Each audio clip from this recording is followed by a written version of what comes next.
La maison s'est mise à secouer dans tous les sens. C'était de droite à gauche et ensuite on dirait que ça montait et descendait. Plus la rupture se fait à proximité du sol, plus les effets en sont bien entendu sensibles. Il y a toujours des ruines partout. Et à chaque fois, ça nous rappelle ce qu'on a perdu. Tout peut basculer en 35 secondes. D'un seul coup, il faisait noir, et comme au milieu de la nuit. Il y avait beaucoup de panique et nous n'avions que 30 minutes pour rassembler nos affaires.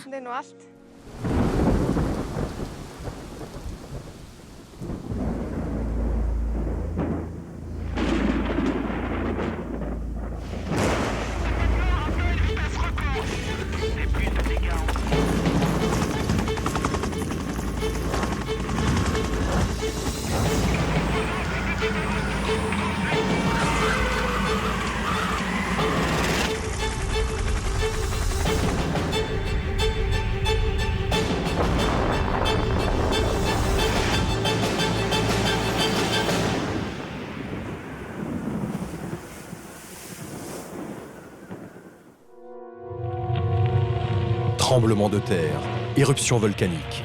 Quand la terre se met en colère, elle crache le feu, tremble et sème la panique et la mort.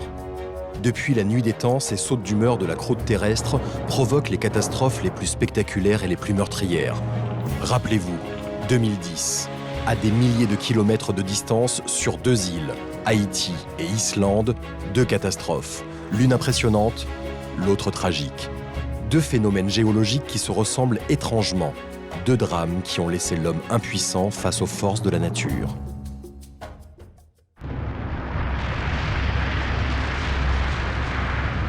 Mars 2010, la Terre crache ses entrailles et pulvérise des milliers de tonnes de poussière volcanique dans l'atmosphère. L'Europe découvre un volcan islandais au nom imprononçable, Eyjafjallajökull. En quelques jours, il va paralyser le trafic aérien d'une partie de la planète, entraînant une véritable panique. En Islande, les premiers touchés sont les habitants qui assistent impuissants à ce spectacle effrayant.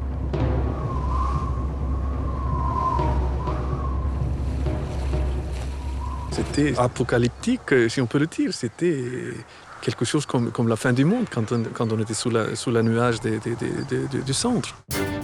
Située entre le Groenland et la Norvège, l'Islande est installée juste sur un point chaud, là où le magma remonte vers la surface.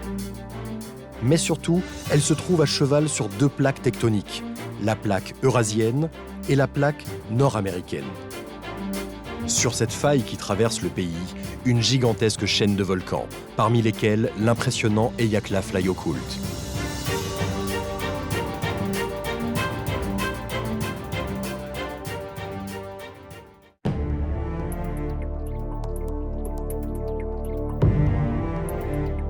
L'histoire de l'Islande, cette île du Nord perdue dans l'océan Atlantique, a été rythmée par les événements naturels.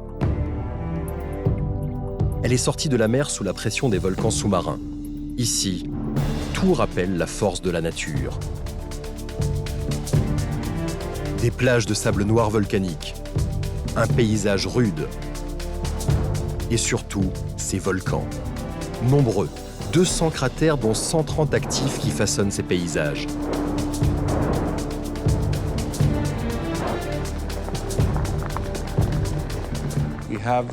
Nous avons environ 30 éruptions tous les siècles. Et donc entre 300 et 400 éruptions depuis que l'homme s'est installé en Islande.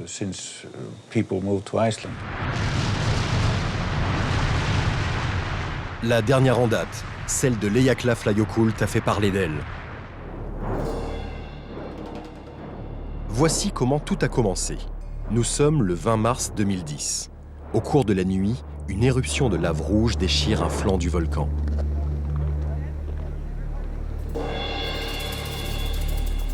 On avait de la chance avec le lieu de cette éruption, parce que là où elle était, elle ne provoquait ni inondation ni éruption explosive.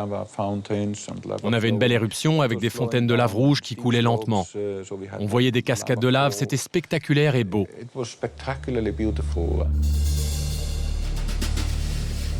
À tel point que l'éruption devient une attraction pour les Islandais et les touristes de passage. Gudlaug Ósk Vansdóttir vit avec sa famille à quelques kilomètres de l'Eyjafjallajökull. Les premiers soirs de l'éruption, elle est aux premières loges.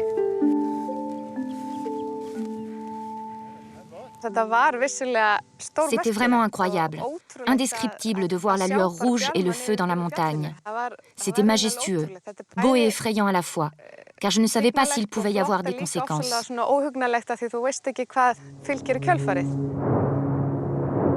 Cette première éruption dure 3 semaines jusqu'au 13 avril et ne fait aucune victime. Mais le monstre n'a pas dit son dernier mot.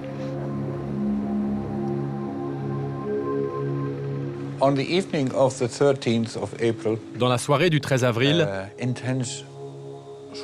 d'intenses tremblements de terre ont commencé au sommet du volcan. Et ça ne laissait rien présager de bon. Et à 1h30 du matin, l'éruption a eu lieu.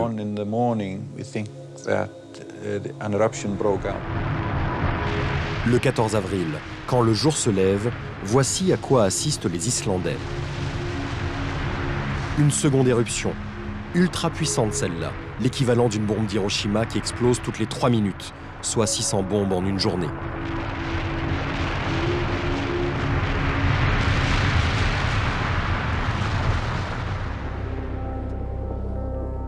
Arman Olskulson est volcanologue à Reykjavik. Il nous explique pourquoi cette éruption est aussi explosive que spectaculaire.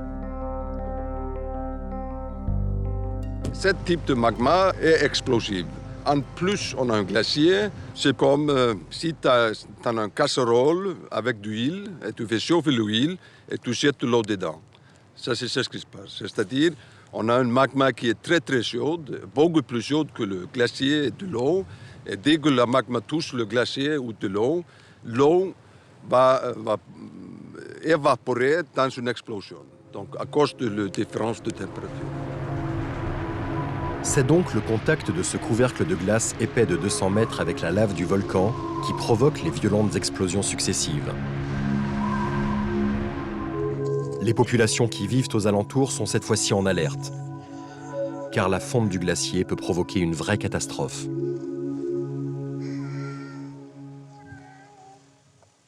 Avec la pire des éruptions sous le glacier, on peut s'attendre à une inondation de 14 mètres de haut. Et dans ce cas-là, ma maison serait détruite et je ne pourrais pas y revenir. Toutes les éruptions sous glaciaire créent une inondation. Et ça, c'est bien sûr, ça c'est dangereux, surtout s'il y a des gens qui habitent autour. Et ça détruit des routes et des maisons si les maisons sont sur le chemin de l'inondation. Les autorités ont mis en place un système d'alerte par SMS afin d'évacuer les 700 habitants de la zone le plus vite possible. Quand c'est arrivé, on a reçu ce message, mon mari et moi. On a toujours vécu avec cette menace, mais on était certain que rien n'arriverait, tout au moins pendant notre vie. Alors quand l'éruption a commencé, c'était un choc. Il y avait de la panique. Nous n'avions que 30 minutes pour assembler tout ce qui est important. Photos, ordinateurs ou autres, et bien sûr les enfants. Tout cela doit se faire en une demi-heure. Il y a vraiment beaucoup de panique, car vous ne connaissez pas l'ampleur de l'éruption ou de l'éventuelle inondation.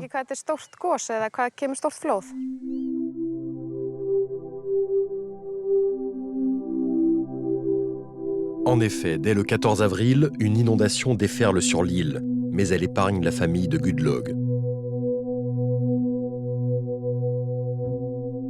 Le volcan, lui, continue de cracher ses cendres dans l'atmosphère. Et conséquence inattendue, dans le sud du pays, un épais nuage de poussière volcanique recouvre toute la région.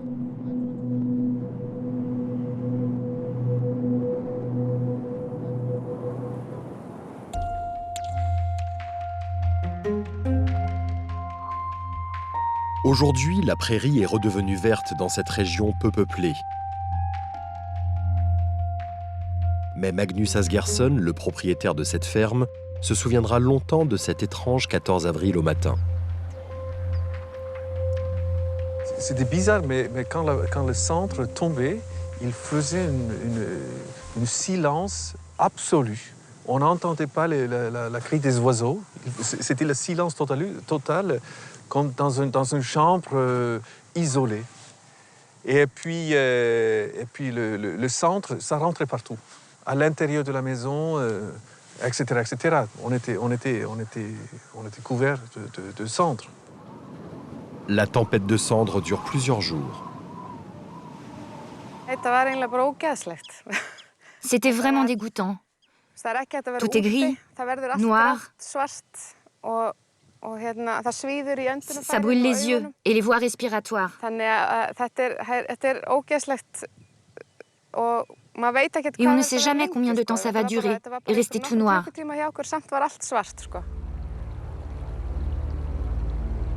Un voile gris anthracite recouvre la végétation. Par endroits, plusieurs centimètres de cendres s'accumulent.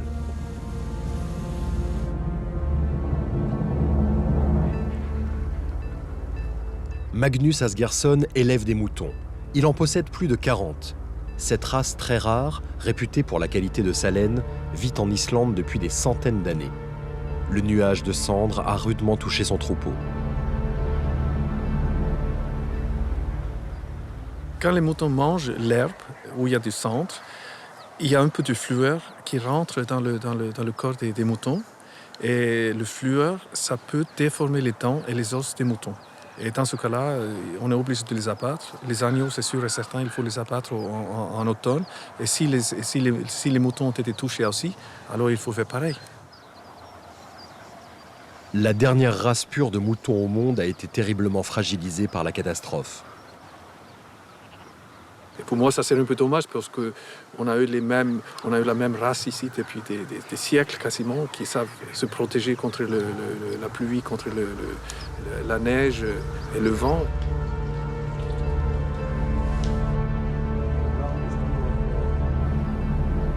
Mais au-delà de l'Islande, à des milliers de kilomètres de là, c'est toute l'Europe qui va subir les conséquences de cette explosion volcanique. Car le vent s'est levé et souffle d'ouest en est. Le panache de fumée s'élève à 10 km d'altitude dans le ciel.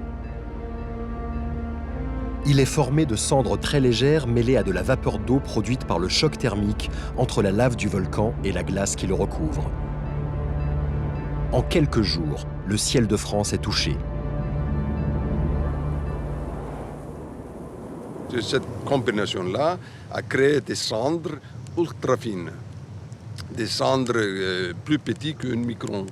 Et c'est surtout cette cendre-là qui est partie vers l'Europe. Ces particules, ils sont tellement petits que ça ne veut pas du tout se reposer. Et donc, ça c'est pourquoi ça a plus ou moins circulé toute l'Europe parce que les cendres ne voulaient pas se reposer. Ces cendres mélangées à la vapeur d'eau peuvent littéralement givrer les réacteurs des avions et les empêcher de fonctionner quand ils sont en plein vol. Dès le 15 avril, c'est-à-dire 2 jours après l'éruption du volcan, les avions des aéroports européens sont interdits de vol. Le 16, 100 aéroports sont fermés. Et la situation empire. Elle atteint son maximum le 19 avril. Ce sont alors près de 7 millions de voyageurs, dont 150 000 Français qui sont bloqués dans plus de 300 aéroports dans le monde. Des tests effectués sur les avions au cours des jours suivants permettent de suivre l'évolution de la situation. Le trafic aérien reprend progressivement à partir du 21 avril. Mais le mal est fait. Les pertes pour l'économie internationale s'élèvent à plus de 5 milliards d'euros.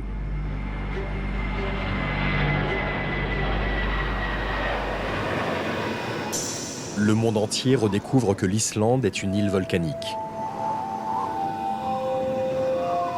Et pourtant, ce n'est pas nouveau.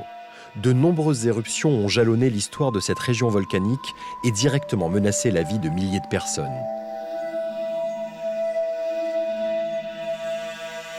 Voici l'archipel des îles Westman. 18 îlots sauvages à seulement 10 km des côtes islandaises.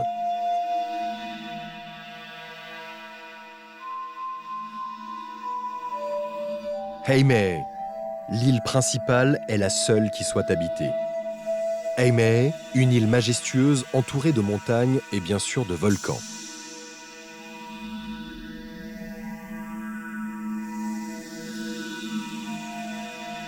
Au centre, un petit port paisible où vivent 4000 personnes, qui savent très bien qu'elles sont sous la menace de ce volcan qui peut se réveiller à tout moment.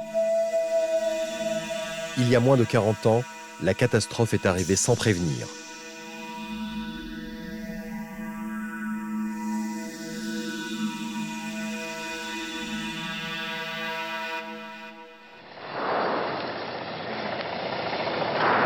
Nous sommes le 23 janvier 1973. Au petit matin, le volcan Eldfeld entre soudainement en éruption. De la lave jaillit du cratère alors que des projections de cendres et de roches volcaniques retombent sur le village. Tous les habitants de l'île sont rapidement évacués vers le continent. Mais la lave, elle, continue d'avancer inexorablement vers le village et détruit un tiers des habitations.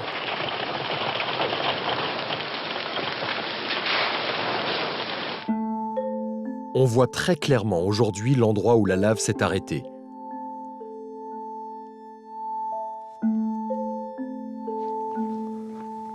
Johan Jönsson est revenu vivre sur son île. Il a construit sa nouvelle demeure à quelques mètres de la maison de son enfance recouverte par la lave. Depuis, la végétation a repoussé.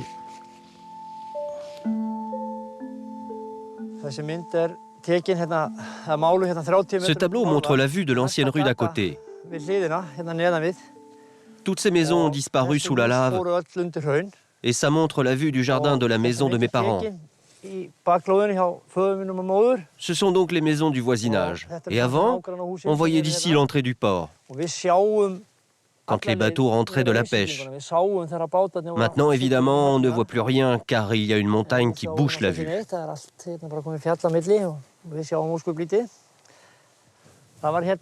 Ma maison, elle était ici. Voici le pilier de la porte du jardin. Et là, il y avait les escaliers. Je n'ai fait que déménager en face, à 15 ou 20 mètres. J'ai vécu ici toute ma vie sur ce petit bout de terrain.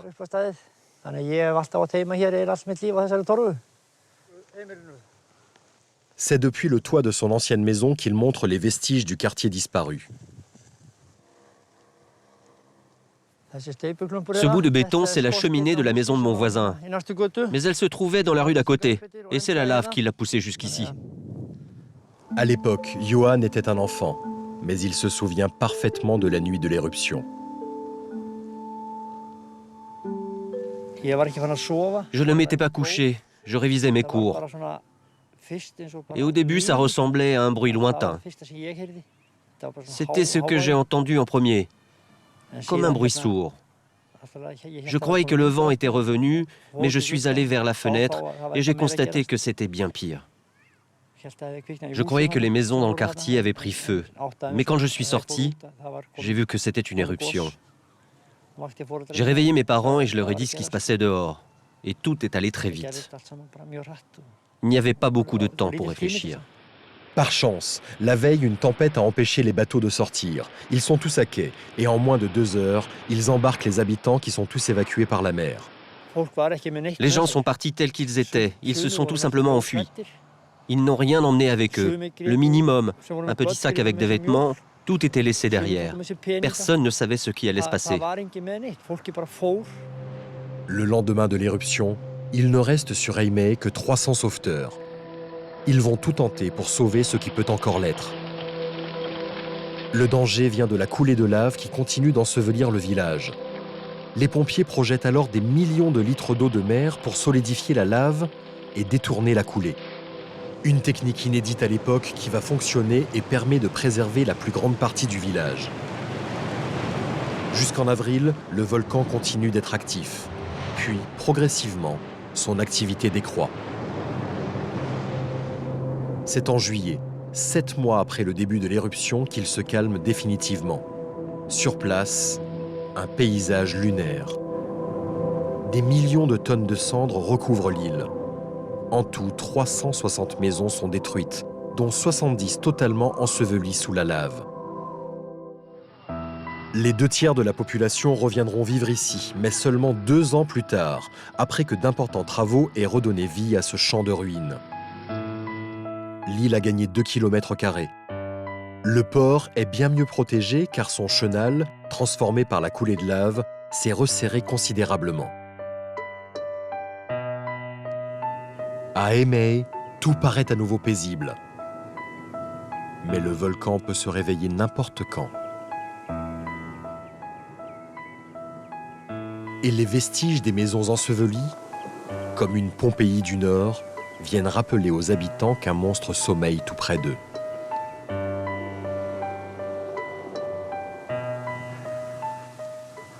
Je me sens bien ici et en sécurité, mais il est vrai que le volcan Eyjafjallajökull est un rappel désagréable, parce que ça fait remonter ses souvenirs tristes à la surface. Ces éruptions volcaniques n'ont fait aucune victime. Elles sont une menace qui laisse le plus souvent le temps aux populations de fuir et de se mettre à l'abri. Les séismes, eux, ne laissent aucune chance aux hommes. En quelques secondes seulement, les tremblements de terre détruisent tout. C'est ce qui s'est passé en Haïti en janvier 2010.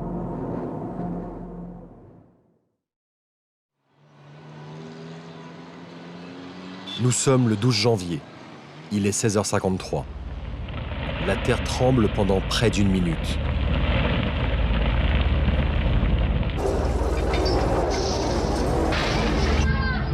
Ce séisme de 7,3 sur l'échelle de Richter est l'un des plus meurtriers que l'homme n'ait jamais connu.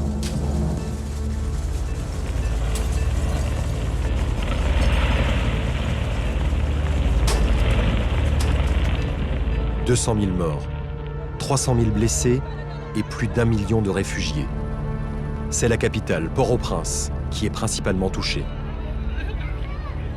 Dans les rues, juste après la secousse, les habitants découvrent une ville détruite, des cadavres et des décombres. Le centre historique est presque entièrement rasé. De nombreux quartiers périphériques sont en ruine. Le tremblement de terre a eu des effets dévastateurs.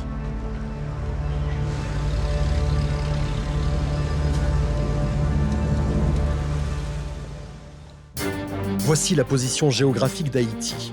Le pays se trouve dans la mer des Caraïbes. Au nord, la plaque nord-américaine et au sud, la plaque Caraïbe. L'île est prise en sandwich entre ces deux plaques. Le 12 janvier 2010, c'est la faille du sud qu'on appelle Enriquillo qui s'est mise en mouvement à 30 km de la capitale, Port-au-Prince.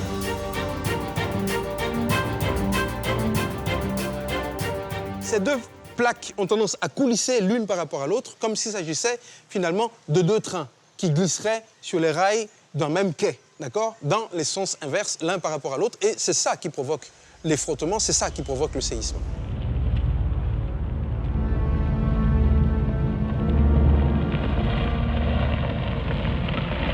Et ce frottement a provoqué une secousse ultra puissante. Ce supermarché de Palamera, la banlieue de Port-au-Prince, était équipé de caméras de surveillance qui ont filmé le séisme en direct.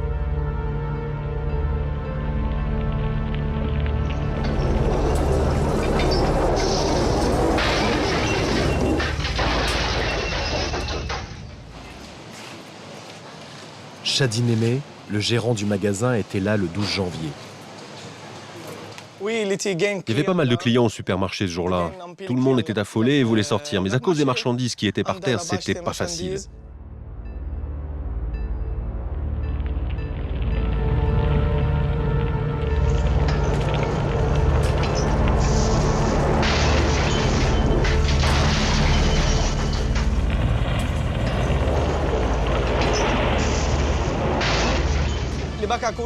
Il y a une caméra à l'arrière qui a filmé deux femmes qui se tenaient par les bras. Et c'était vraiment difficile pour elles, parce qu'il y avait des objets partout par terre. Mais finalement, elles ont pu s'en sortir. Miraculeusement, aucun client ou employé n'a été blessé dans le supermarché, mais le traumatisme reste fort. Ce sera dur d'oublier l'événement du 12 janvier. Ce qui s'est passé ce jour-là, c'est à l'intérieur de moi. Je vis avec.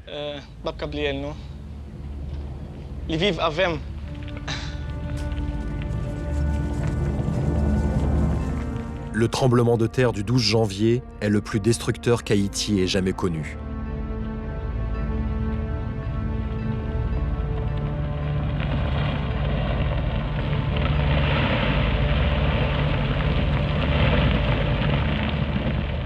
La rupture responsable du tremblement de terre s'est produite à une profondeur de à peine 10 km, c'est-à-dire très en surface par rapport à l'épaisseur, on va dire, de la Terre elle-même comme sphère. Et c'est l'extrême superficialité, la proximité par rapport à la surface qui est responsable de la très grande résonance que ça peut avoir à la surface. Donc si ça s'était produit beaucoup plus en profondeur dans le sol, on en l'aurait moins ressenti. Donc plus la rupture se fait à proximité du sol, plus les effets en sont bien entendu sensibles. Nous sommes à Fort-National, l'un des quartiers les plus touchés de la ville. Un secteur pauvre où la plupart des maisons n'ont pas résisté aux secousses. Les secours ont mis longtemps pour s'y rendre et les habitants ont dû se débrouiller par eux-mêmes, le plus souvent à main nue. C'est comme ça que Jean Sony a sauvé plus de 15 personnes durant les 2 jours qui suivent la catastrophe.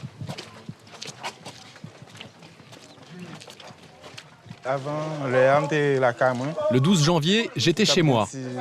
Et puis je suis descendu ici pour m'amuser, pour prendre un verre avec mes amis qui étaient là et pour écouter de la musique. C'est ce qu'on faisait tous les après-midi. Et puis pendant qu'on écoutait de la musique, qu'on dansait et qu'on chantait, à un moment j'ai entendu un bruit venant de derrière. Et puis tout d'un coup, la terre s'est mise à trembler. Quand j'ai entendu le bruit, tout le monde s'est mis à courir. Et moi je me suis mis à me balancer de tous les côtés. J'ai même perdu une de mes chaussures. Je me suis précipité sur la route et j'ai vu des gens qui avaient des pieds cassés, des têtes écrasées, et la route qui était détruite, avec des maisons écroulées. Et là, j'ai entendu les gens dire « c'est un tremblement de terre ». Et c'est à ce moment-là que j'ai compris.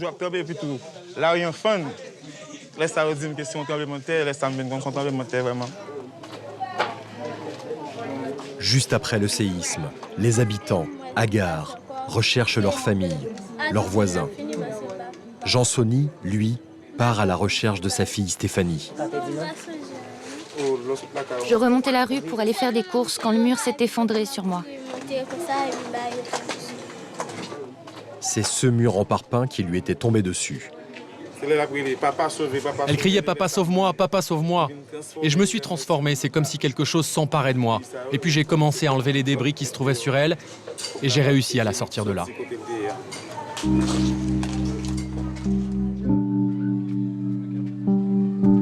Miraculeusement, Stéphanie s'en sort avec seulement quelques contusions et des blessures superficielles. Jean Sony, avec d'autres habitants du quartier, assure les premiers sauvetages, dégageant comme ils le peuvent ceux qui sont encore en vie.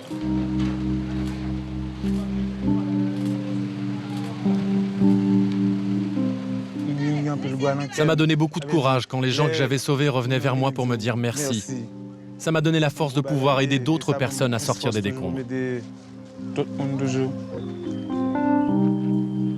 Plusieurs milliers de personnes sont mortes ici, à Fort-National, dans ce quartier où les maisons, mal construites et avec des matériaux de mauvaise qualité, n'ont absolument pas résisté à la violence du séisme.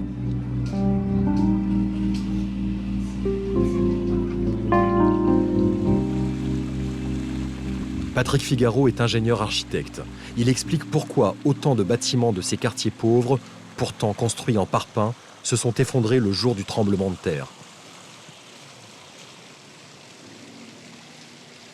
En principe, le parpaing aurait pu résister si c'était bien construit. Il y a un sable qu'on utilise couramment en Haïti, c'est un sable calcaire qui n'est pas de qualité. Même en utilisant la quantité suffisante de ciment, on n'aurait jamais eu un bon résultat. Et la majorité des maisons en Haïti ont été construites avec ce sable. En effet, ce sable n'en est pas réellement.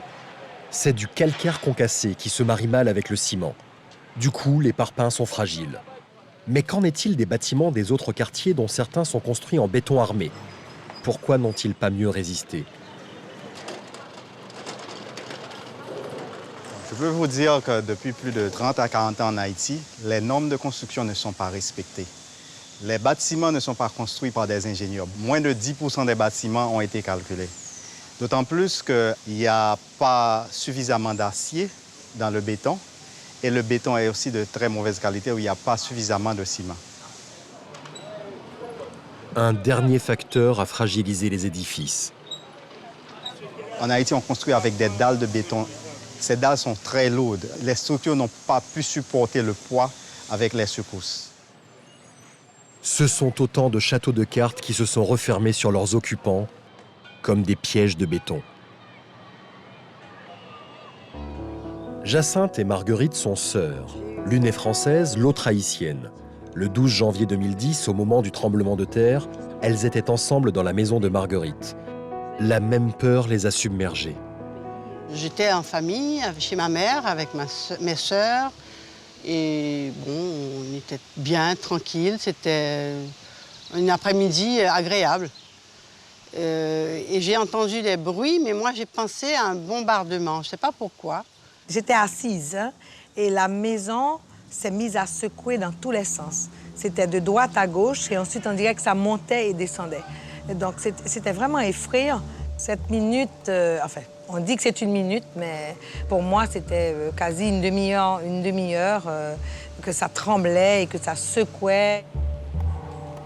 Leur maison tient le choc, mais la fille de Jacinthe, Françoise, et sa cousine Coralie se trouvent dans un autre quartier. Tout de suite, j'ai pensé à ma fille, parce que je venais de lui parler, elle était à l'hôtel Montana. Alors je me suis dit, s'il y en a eu ça là, qu'est-ce qu'il y a à l'hôtel Montana? Et j'ai eu une pensée tout de suite pour elle. On a essayé de les joindre, elles étaient deux, et il n'y avait pas moyen. Voici des images de l'hôtel Montana peu après le séisme. Quelques poignées de secondes ont suffi pour transformer un des plus grands hôtels de la ville en un champ de ruines.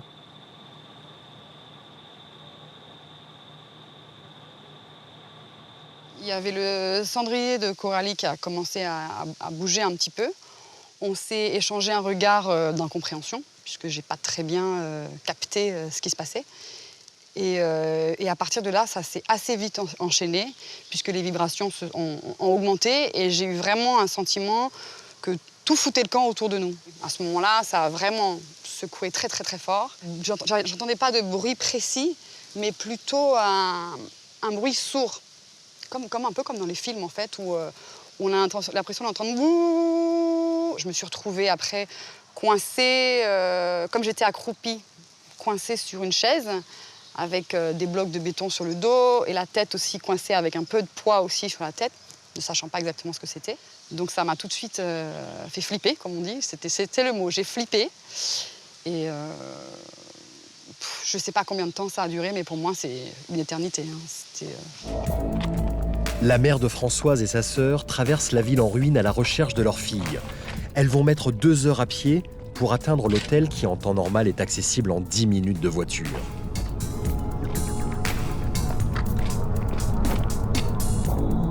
Au même moment, au Montana, Milo, le chauffeur qui vient de déposer Françoise et Coralie, se trouve coincé dans les décombres du parking. Il réussit à s'en extraire et porte immédiatement secours aux 2 jeunes femmes prisonnières.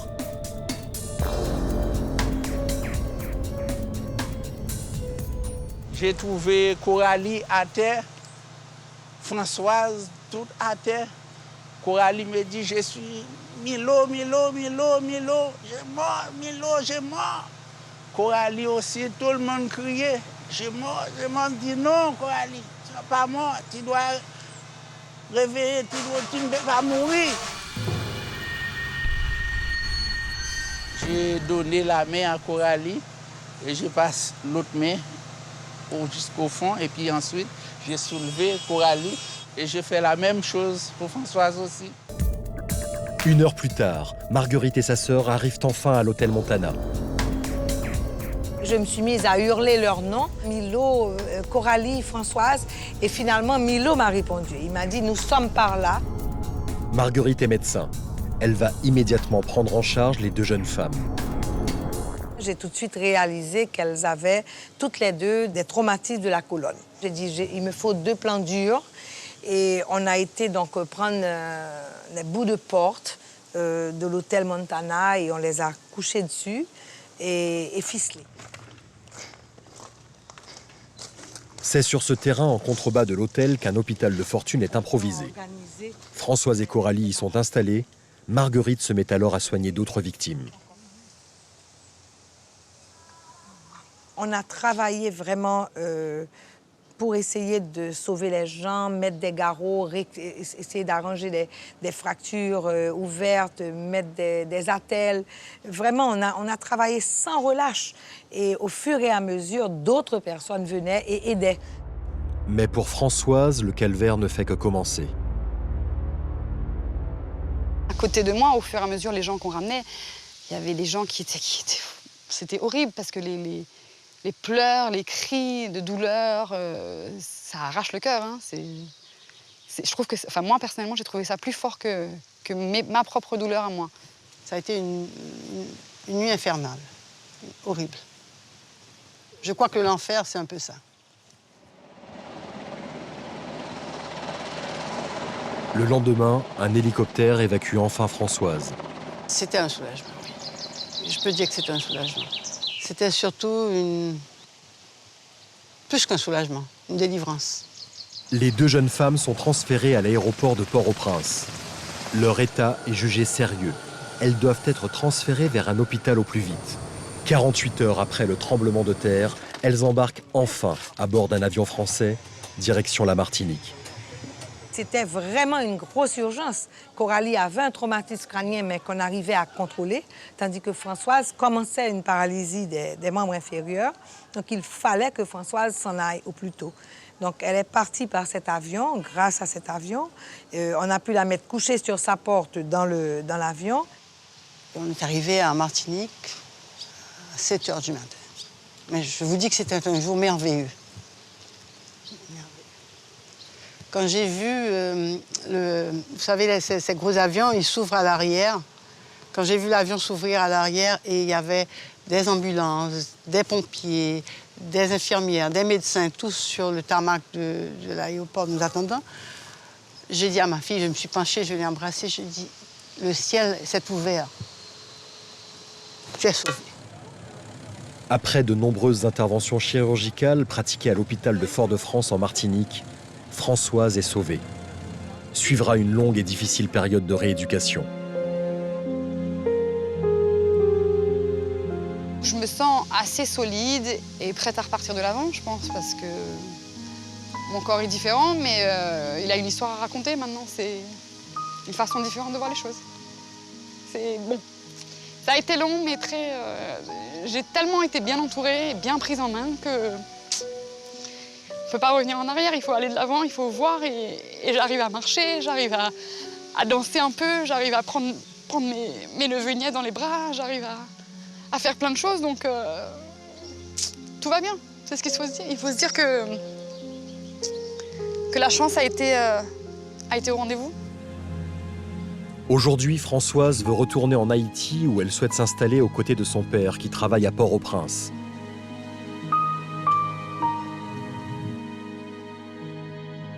Elle doit la vie à Milo, le chauffeur qui l'a sauvée des décombres, et à sa tante haïtienne qui lui a prodigué les premiers soins d'urgence.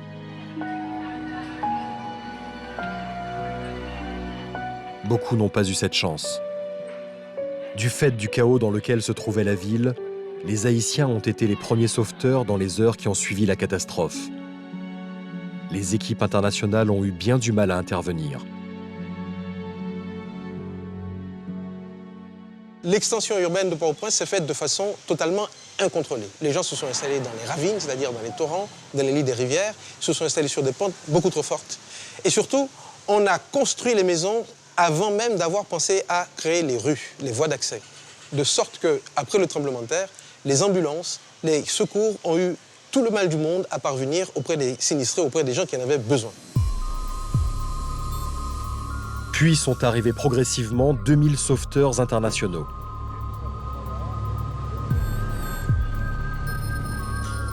À leur arrivée, les premiers des 700 secouristes français se mettent immédiatement au travail avec une seule priorité. Il est évident que la première priorité, c'est d'extraire des personnes qui sont ensevelies sous les décombres. Compte tenu des dégâts sur place où des milliers de bâtiments étaient effondrés, ça a été la première priorité. C'est pour ça que sont parties des équipes spécialisées en sauvetage des blêments, avec des équipes cynotechniques, des moyens de recherche hyper sophistiqués. Mais parallèlement, ont accompagné ces équipes spécialisées en sauvetage des blêments, des équipes de secouristes et des équipes médicales, parce qu'une fois les victimes extraites, il fallait bien les prendre en charge.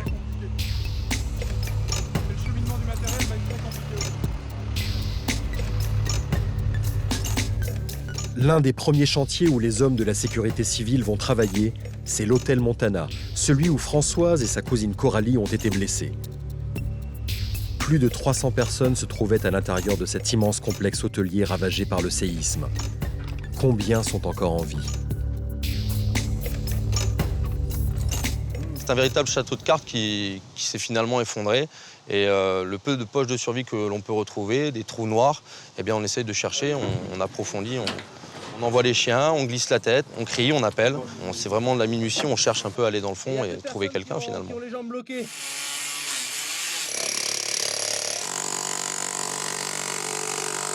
La première personne du Montana qu'on a extraite des ruines, c'est Carla. Nous avons entendu donc une personne qui criait « Help me » à l'entrée d'un trou. Ça faisait un trou juste donc, sous toutes ces couches de béton. Cette femme était dans une poche de survie qui était assez grande, mais l'entrée était complètement bloquée. Donc en fin de compte, on voyait simplement un morceau de son pied. Elle était donc dans le noir complet, donc on a commencé par travailler sur cette personne de façon à l'extraire. Après plusieurs heures d'efforts, les hommes de la sécurité civile réussissent à lui sauver la vie. Non, c'est bon, c'est symétrique. La femme âgée de 65 ans s'en sort indemne. We go outside? We go outside? Mais ce n'est que le début, car derrière elle, dans une autre salle, plusieurs personnes sont coincées. Les spécialistes du sauvetage procèdent alors avec méthode. On prend 2 minutes. On met en place les étais, on ne s'engage pas n'importe comment, donc la sécurité prime avant tout quand même.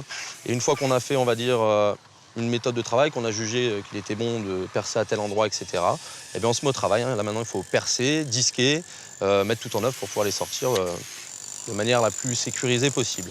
Et une fois qu'on a atteint le but, on envoie un premier secouriste à l'intérieur qui se glisse avec cette victime, pour déjà lui faire un premier bilan, savoir comment elle va, est-ce qu'elle est consciente, leur donner de l'eau aussi, et puis surtout qu'elle nous parle tout du long. Garder le contact avec la victime, c'est très important, puisque la victime est seule depuis de nombreuses heures. Elle n'a plus aucune notion de repère, ni de temps, elle ne sait plus où elle est. Donc la garder, ça veut dire aussi lui dire on arrive, on est là. Elle va garder espoir, elle sait qu'on va tout mettre en œuvre pour la sortir. En tout, les secouristes réussiront à sortir 7 personnes vivantes des décombres, dont cet Américain qui n'en revient pas. Allez. Est-ce qu'il y a un casque pour lui là? Ouais, je vais donner le mien celui-là. Oh, you are the best. Thank you. Au Montana, les opérations de sauvetage vont durer plus de 72 heures d'affilée.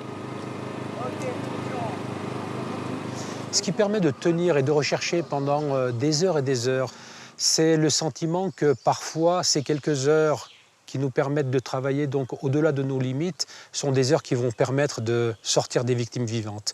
Et je crois que nos personnels, finalement, la satisfaction de leur semaine et de leur mois d'entraînement, c'est ça, c'est arriver à sortir une victime vivante. Au lendemain de la catastrophe, alors que les équipes de sauvetage du monde entier tentent de retrouver des survivants, une question se pose. Pouvait-on prévoir ce tremblement de terre? Sachant que Port-au-Prince est construit sur une faille, existe-t-il des précédents dans l'histoire?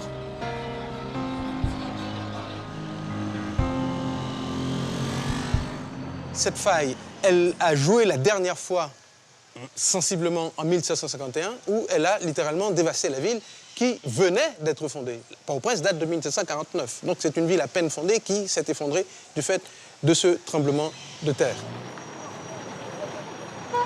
Mais alors, près de 260 ans plus tard, les scientifiques pouvaient-ils envisager un nouveau tremblement de terre? il y a eu un article un an avant qui prédisait dans les détails, si vous voulez, l'ampleur de ce que pourrait être un séisme si jamais il survenait à ce moment-là. Et un an après, nous avons eu le séisme avec l'ampleur, la magnitude, à quelques centièmes près, prévue par le géophysicien Éric Calais. C'est dire donc que nous pouvions savoir, nous pouvions prévoir, mais nous n'avions pas les moyens de prédire à quel moment. Comme il y a 2 siècles et demi, le centre de Port-au-Prince a été totalement détruit par le séisme. Un séisme dont la première secousse a été suivie par de nombreuses répliques, une menace pour les sauveteurs.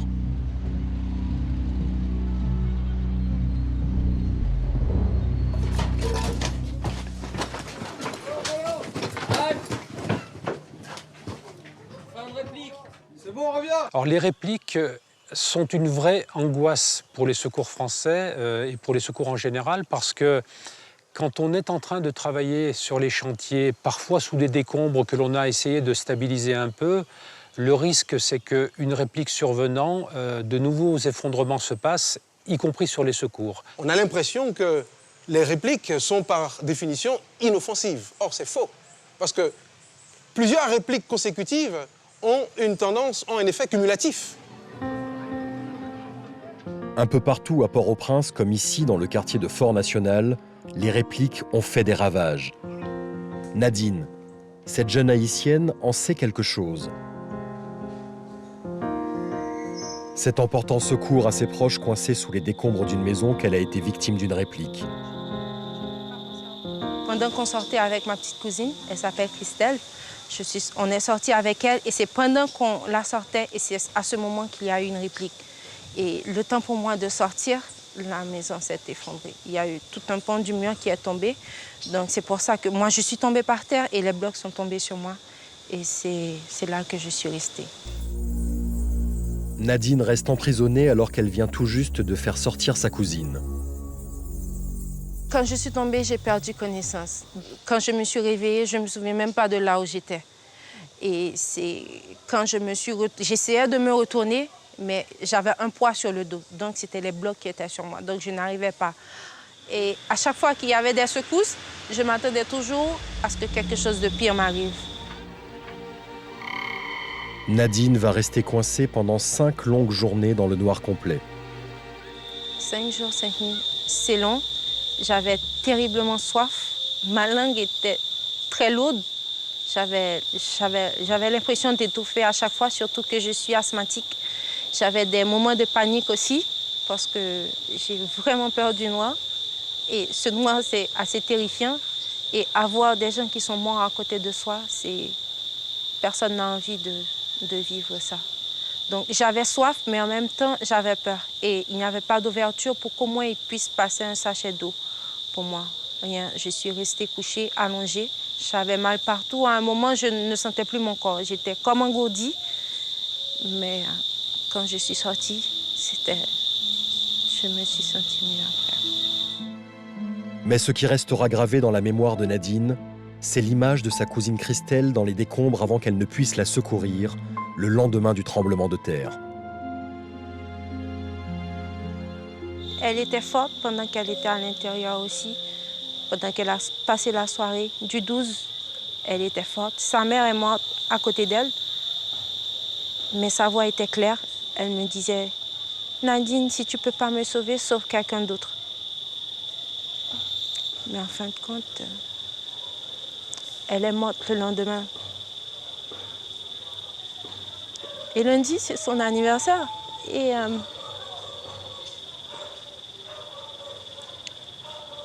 était une fille vraiment vivante. C'était une petite fille très vivante. Et elle me manque aussi. On a perdu beaucoup ce jour-là. Et lundi, on aura 6 mois depuis que ça s'est arrivé. Et j'ai l'impression que c'est comme si c'était hier. Il y a toujours des ruines partout. Et à chaque fois, ça nous rappelle ce qu'on a perdu. Les ruines nous rappellent tout le temps qu'on n'est rien,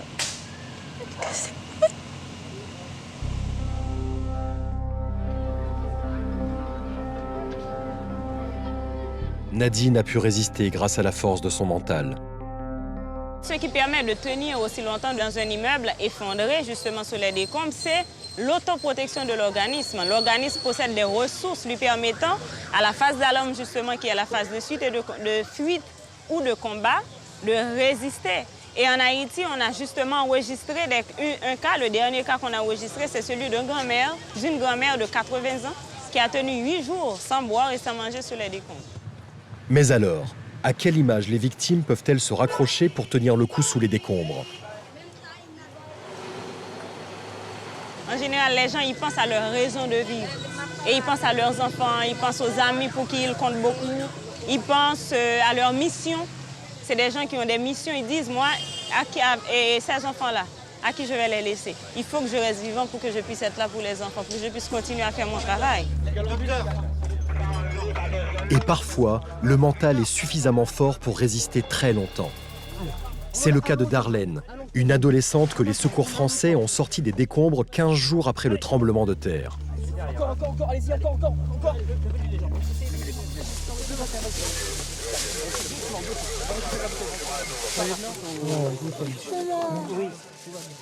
On a pu accéder relativement facilement à la victime puisque en 1 heure de travail à peu près, on avait pu créer le trou qui a permis donc d'accéder à Darlene et de la sortir donc des décombres.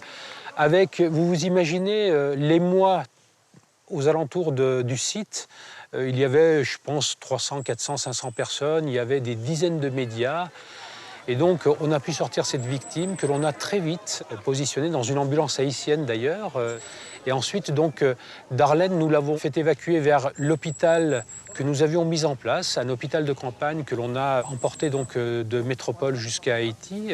Et ensuite, Darlene a été évacuée sur un bâtiment français qui s'appelle le Sirocco, qui donc dispose de lits d'hospitalisation et de moyens d'hospitalisation qui lui ont permis de se refaire une santé. Et plusieurs semaines après que nous soyons partis, je sais qu'elle était en bon état de santé, je pense qu'elle l'est toujours. Cet exemple de survie au-delà de 15 jours est très rare. Notre planète nous ramène souvent à une dure réalité. La force de la Terre nous dépasse. Nous devons réapprendre à vivre avec ces colères comme en Islande et surtout en Haïti, où le prix à payer par les hommes est très lourd.